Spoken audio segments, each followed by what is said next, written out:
Assalamualaikum gang. Okay, so ni aku nak review dekat Ampor lori Transformers. Yang ni aku beli Blockis. Tapi yang ni Galaxy version 01 lah. 01 Galaxy Shining, Galaxy version Defender. Yang ni yang first kali lah.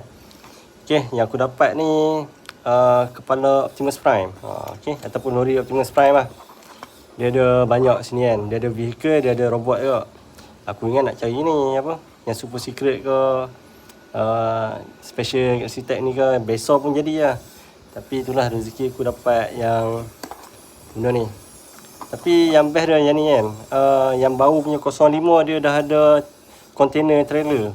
Yang ni aku dah dapat kepala dia, aku tinggal nak cari dia punya container untuk nak dapatkan dia punya collection, nak jadikan betul-betul lori Transformers ni lah. Tu nanti aku akan beli lah nanti.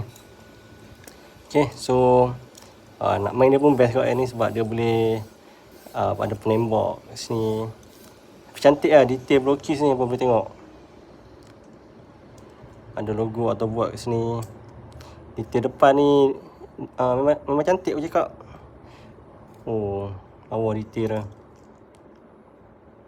So original Hasbro lah yang ni rupanya. Sebab aku first time lah collect Hot Wheels, Blockis. Aku tak tahu sangat pasal benda ni. Cuma aku minat dia punya cantik je. Okay, so siapa nak beli Blockis 01 ni, aku tak link atas ni pun boleh beli kat situ lah. Sebab dia punya karakter Blockis 01 ni kan, tu ada Bumblebee, lepas tu ada Ironhead.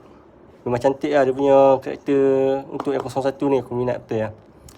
Si ada ni lah, Megatron, Puak Smart.